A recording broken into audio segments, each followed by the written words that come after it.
Boa noite a todos, sejam bem-vindos a mais um encontro nosso aqui, sexta-feira, no Lar Irmã Zarabatana. Boa noite a todos que nos acompanham também pelo canal do YouTube. Meu nome é Marina, eu sou médium colaboradora da nossa casa e hoje vamos abordar o tema a influência do pensamento na saúde e na doença física e emocional. Antes disso, vamos levar o nosso pensamento, pedir ao Mestre Jesus que esteja conosco, aos guias espirituais, nossos protetores, mentores, Irmã Zarabatana e toda a sua falange, esteja nos iluminando, nos envolvendo e que esses ensinamentos de hoje sirvam para aquecer os nossos corações, possam trazer algum conforto para nós e que esses espíritos benfeitores estejam também nos iluminando, nos envolvendo e nos ajudando a colocar em prática todos esses ensinamentos. Que assim seja, graças a Deus. Bem, meus irmãos, eu li bastante a respeito desse tema, que é um tema muito rico, e descobri diversas obras que falam sobre a influência da mente sobre o corpo físico e a força do pensamento, influenciando na saúde e na doença. Mas eu optei em trazer aqui e desenvolver hoje um capítulo chamado Autocura, extraído do livro Minutos com Chico Xavier, de José Carlos de Luca. Bezerra de Menezes nos ensina que não há cura para as nossas doenças da alma, quando a nossa alma não se rende ao impositivo de recuperar a si mesma. E aqui, quando ele se refere à doença da alma, ele se refere à doença que acompanha o espírito, que está além do corpo físico. A manifestação da doença no corpo físico é uma oportunidade de depurarmos as mazelas de vidas pregressas, ou ainda é uma psicossomatização de problemas vivenciados na atual existência terrestre. Bezerra nos ensina que temos que nos render para corrigir o que for preciso, a fim de recuperar a nossa saúde. É a coisa mais difícil que tem, enfrentarmos, olhar para si mesmo, além do espelho, olhar para nossas sombras, para as nossas dores, para o nosso espírito. Em geral, quando nós sentimos uma dor de cabeça, por exemplo, nós tomamos algum remédio, né? No dia seguinte, se a cabeça volta a doer, nós tomamos outro remédio. E assim vamos levando a vida. Só quando aquela dor torna-se insustentável é que paramos para buscar a causa da dor. É como se fosse um carro. Acende a luz do óleo e depois ela apaga. E aí apaga temporariamente, né? Acende de novo e apaga. São poucas as pessoas que param para verificar o óleo e corrigir o problema antes dele crescer. Só quando a luz do óleo fica definitivamente acesa ou quando o carro enguiçar é que nós vamos correr atrás. É assim que funciona conosco. Em geral, nós andamos nas estradas da vida cheias de buracos, que são os vícios, as cóleras, os excessos, as paixões.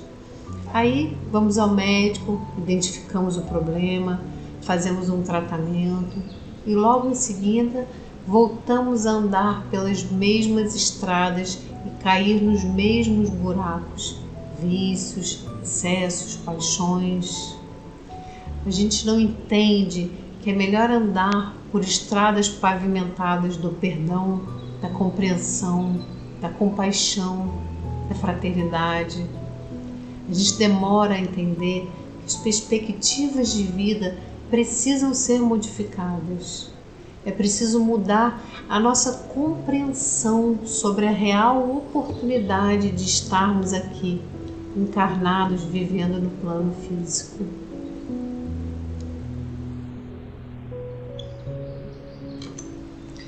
Chico recebe do amoroso espírito Bezerra de Menezes, que desde a sua última encarnação no Brasil vem se dedicando aos labores da medicina espiritual, um valioso ensinamento referente à pretensão de alcançarmos a cura das nossas moléstias. Milhares de pessoas em todo o mundo suplicam a Bezerra socorro para as suas dores físicas e morais. Por ser ele um espírito de tamanha envergadura, que atua e é tão dedicado à área de saúde, é natural que a gente recorra, através do nosso pensamento, da oração, da nossa prece, que a gente suplique proteção a Bezerra de Menezes, intervenção da sua equipe, para que eles guiem as mãos dos médicos da Terra. Chico nos revela a palavra de orientação da própria entidade, por meio da qual podemos trilhar com maior segurança o campo da nossa cura interior. Quem deseja se curar espiritualmente precisa reconhecer que a maioria das moléstias tem suas causas radicadas em nosso mundo íntimo. E é verdade. A cada dia os cientistas constatam mais evidências dessa realidade, que a mente é de relevante importância para a constituição harmônica da existência humana. Isso vem sendo chancelado pela Organização Mundial de Saúde. Já estão aceitando a espiritualidade como uma ferramenta para se alcançar a saúde. A gente precisa de uma conexão com algo maior, para que se tenha esperança na recuperação, para que o doente aceite receber o tratamento, porque existe esperança na cura, independente da crença de qualquer um, independente da fé.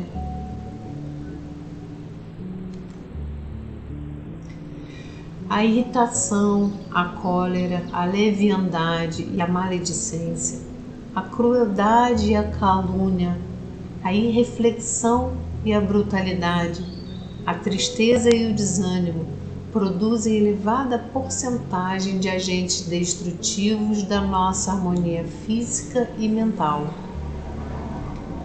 Precisamos aproveitar nossa estadia aqui, nesse hospital de almas que é o plano físico, mudar nossas atitudes, parar de destruir o nosso corpo. E aqui eu não me refiro somente aos vícios terrestres, é parar de carregar dentro de si os lixos emocionais, é parar de permanecer sempre pensando as mesmas coisas, no mesmo padrão vibratório. A gente anda escorado em bengalas psicológicas, a gente está sempre culpando os outros pelo que nos acontece, pela nossa infelicidade. Nós não tomamos atitudes diferentes, mas nós queremos resultados diferentes. Por isso que a gente tem que deixar o orgulho de lado, reconhecer e acolher as nossas falhas, para então aí sim conseguir transformá-las.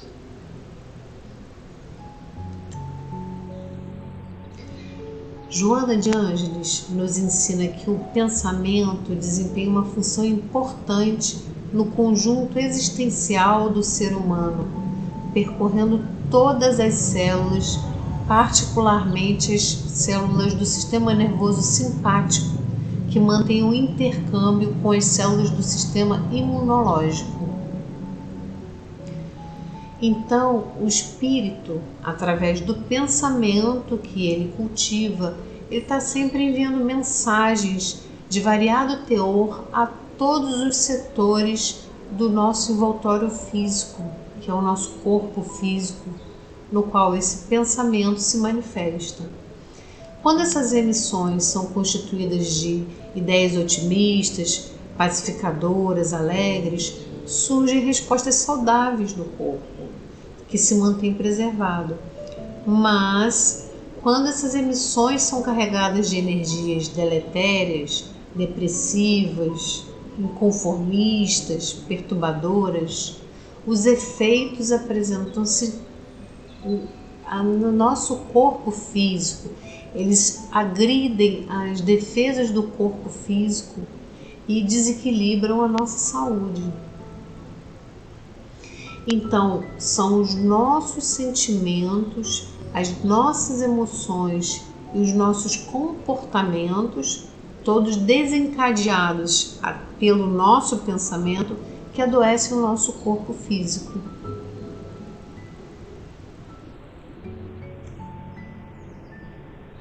A cura, portanto, deve começar de dentro para fora, e isso somente o próprio enfermo poderá fazer. Precisamos entender que não basta o remédio físico. É preciso revisar qual é o pensamento que foi cultivado e que gerou esse desequilíbrio físico. É como se a nossa mente fosse um jardim. Nós somos o jardineiro que plantamos constantemente sementes que são os nossos pensamentos. Aquilo que você semeia na mente é o que vai colher no seu corpo físico. O nosso subconsciente é como se fosse uma camada de solo fértil que brota e floresce todo tipo de semente, sejam elas boas ou sementes más. À medida que a gente consegue controlar o nosso padrão mental, a gente fornece poder para o nosso consciente de resolver qualquer dificuldade, inclusive de curar uma patologia, uma doença. Nós precisamos apenas ficar atento ao que nós estamos plantando, ou seja, a gente precisa vigiar o nosso pensamento, porque é quase automático. Nos alimentamos diariamente de maus pensamentos. A gente está sempre buscando um culpado para tudo. Dificilmente a gente assume que aquilo que está acontecendo é reflexo de um comportamento, de um pensamento nosso, que a gente colabora, que a gente tem culpa nisso. A gente não modifica a nossa semente. E se a gente planta couve, a gente não pode querer colher abóbora, não é mesmo? Ou seja, se nós alimentamos o nosso pensamento com desgraça, a gente não pode querer colher alegria. Se a gente alimenta o pensamento com doença, a gente não pode querer colher saúde. Se a gente alimenta o pensamento com escassez, a gente não pode querer colher abundância. Não é isso? Dr. Bezerra fala da necessidade da alma enferma se empenhar em recuperar a si mesma. Ele diz: recuperar é recobrar algo que foi perdido. Então a gente precisa pensar: você está doente? Seja fisicamente ou emocionalmente? Está passando por uma situação difícil? Aonde foi que você se perdeu? O que foi perdido na sua vida? O que você anda cultivando? Para pensar nisso. Eu perdi a paz e hoje cultivo rancor. Eu perdi o emprego e hoje estou cultivando a miséria. Eu perdi a paciência e estou cultivando a intolerância. Cada sentimento negativo, cada comportamento violento esconde uma necessidade não atendida, uma falta. Qual é a sua falta? Você já parou para pensar nisso? Quando foi que você começou a adoecer? Em que momento foi perdido algo que trazia a sua sanidade física e mental? Sem olhar para dentro, a gente não consegue alcançar a cura. A gente precisa entender que somos pessoas sadias e ficamos doentes, mas nós não somos doentes. Então a gente tem que buscar quais são as raízes das nossas doenças. O que esta doença está tentando me ensinar? O que ela quer me dizer? Para onde eu preciso olhar? O que de mim está precisando de um cuidado? Onde foi que eu me perdi?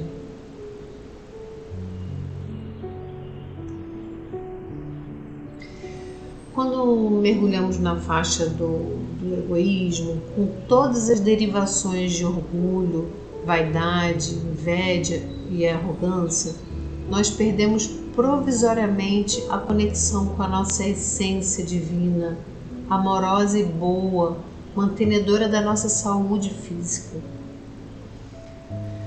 Na busca da cura, precisamos estabelecer essa conexão de amor à vida, a nós mesmos, de amor ao próximo. Em que trecho do caminho nós perdemos essa ligação com o nosso ser divino? Em que momento nós nos tornamos arrogantes, impacientes, invejosos, melindrosos, violentos, inseguros, carentes? Recuperar a saúde é recuperar o amor em nós. E quando isso acontece, não há espaço para o medo, para a raiva, orgulho, inveja, que são as causas primárias de quase todas as doenças em nossas vidas. Tudo pode ser alterado sob a ação do pensamento. É como um comando que emitimos ao nosso subconsciente. Em um livro chamado O Poder do Subconsciente, de Joseph Murphy, ele divide a mente humana em dois hemisférios, os quais ele denomina de consciente e subconsciente. E ele faz uma analogia bem interessante, comparando a nossa mente a um navio. O comandante do navio enxerga tudo, ele está lá para avistar, para dirigir o navio, né? Dar a direção, o destino. E aí ele percebe os fatos, utiliza todos os sentidos, ele pensa como ele deve agir. E aí ele dá as ordens através da sua percepção, que não obrigatoriamente é a realidade, mas é a maneira como ele recepciona os acontecimentos. É a maneira como ele enxerga os fatos. O comandante é a nossa mente consciente, que manda uma ordem através do nosso pensamento para o nosso subconsciente, onde ficam os membros da tripulação que trabalham lá na praça de máquina, onde ficam geradores, máquinas propulsoras, etc. Esses membros da tripulação, esses trabalhadores, eles simplesmente obedecem um comando, porque eles não veem absolutamente nada do que está acontecendo. Eles estão ali exclusivamente para obedecer às ordens dadas pelo comandante, sejam elas certas ou erradas, boas ou ruins, eles estão ali só para obedecer. Então, o nosso consciente transmite através do nosso pensamento para que o nosso inconsciente materialize, ou seja, ele manifesta no nosso corpo físico tudo aquilo que chega para nós através do nosso pensamento. Daí a importância de cultivarmos os pensamentos positivos, edificantes, para conduzirmos o nosso barco de uma forma mais assertiva. Vocês lembram de uma cena no filme Titanic, em que quando ele avista aquele iceberg enorme, ele dá a ordem e fala: aumentem as turbinas, coloquem mais fogo nas caldeiras. Eu não me lembro bem como é que é esse trecho, mas é mais ou menos isso. Quem está lá embaixo está só obedecendo a ordem de quem está lá em cima, que são os olhos do navio. Então assim funciona o nosso consciente e o nosso subconsciente. O nosso subconsciente vai manifestar tudo aquilo que o nosso consciente determinar através do pensamento. Então, se nós estamos pensando em doenças, em tristezas, em escassez, seja o que for, nós estamos transmitindo para o nosso subconsciente que ele realize exatamente aquilo que a gente está percebendo.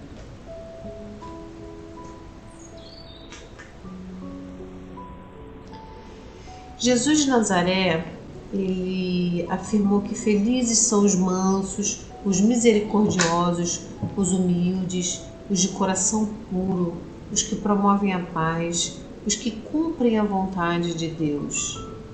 Sem desprezo pelos cuidados médicos que todos nós devemos ter. Mas vamos começar agora o nosso tratamento realizando inicialmente um check-up, avaliando as condições da nossa saúde espiritual de acordo com os parâmetros estabelecidos no Evangelho. Então, não basta o tratamento físico, é preciso que a gente tenha consciência da necessidade de uma faxina emocional. É necessário que a gente restabeleça a nossa conexão com o divino, para aí sim complementar o tratamento físico que está sendo adotado.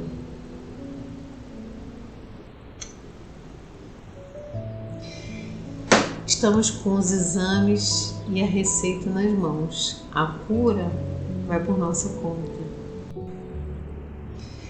Existe um médico norte-americano chamado Dr. Bernie Siegel, que escreveu um livro que se chama Amor, Medicina e Milagres. Um livro bem bacana que narra a respeito da cura de pacientes com tratamentos psicológicos através da força do pensamento. Esse médico, logo que ele concluiu a faculdade de medicina, ele resolveu se especializar em oncologia. Ele tinha um desejo ávido de curar todas as pessoas. Mas à medida que ele ia atendendo seus pacientes na prática, ele se frustrava, porque ele percebeu que alguns pacientes que pelos ensinamentos, pela literatura médica, teriam uma sobrevida muito pequena, acabava surpreendendo porque a pessoa tinha uma sobrevida enorme, era uma alegria, passava anos em tratamento. Ao passo que outros pacientes em que ele acreditava e afiançava que teria uma sobrevida maior, surpreendentemente acabavam desencarnando muito antes do que ele imaginava. Então ele chegou a pensar em largar a medicina, se afastou devido a essa frustração. Bom, com o tempo, parece que ele recebeu uma intuição de que ele deveria voltar, porque ele poderia ajudar os pacientes tendo um olhar diferenciado. Olhar o paciente não mais com a necessidade de chegar a um diagnóstico e seguir um protocolo que foi ensinado na cadeira de medicina, mas de repente olhar com um olhar mais humanizado, acolhedor. E aí ele resolve voltar ao consultório. Ele adota algumas mudanças, entre elas ele tira a mesa do consultório e a cadeira que separa o paciente do médico, e ele passa a receber o paciente sentado num sofá que ele colocou no seu consultório. E aí ele olha, olhos nos olhos, ele conversa, ele acolhe melhor o paciente e percebe que isso estava trazendo um resultado muito positivo. Porque o paciente, quando se sente acolhido e sente segurança, é muito mais fácil dele querer adotar e dar sequência a um determinado tratamento. Depois de um tempo, ele resolveu também raspar a cabeça. E aí isso causou uma certa surpresa aos membros da clínica, né? Mas ele falou, não, eu quero mostrar aos meus pacientes que nós podemos ter um novo visual, um novo estilo de vida, com naturalidade e ser feliz. E aí ele passa a recepcionar também seus pacientes com esse novo visual. E isso vem provando para ele que esse acolhimento estava causando um efeito muito positivo no tratamento e na recuperação desses pacientes. Outro fato que ele também verificou, que ele atestou, foi de que os pacientes que adotavam a prece e a oração, que se apegavam à fé, eles melhoravam, eles tinham uma sobrevida melhor do que os que não tinham nenhum tipo de fé. E observou também que pacientes que eram mais otimistas, que cultivavam pensamentos positivos, é que tinham uma sobrevida surpreendente maior do que os demais. Então ele resolve fazer um experimento, uma pesquisa. Ele coloca um grupo de pacientes numa sala e ele faz duas propostas. Nós vamos dar sequência aqui a 2 tipos de tratamento. Um deles, que é o tratamento cirúrgico, e o outro é um tratamento psicológico, no qual vamos estimular a cura da doença através da força do pensamento. E, surpreendentemente,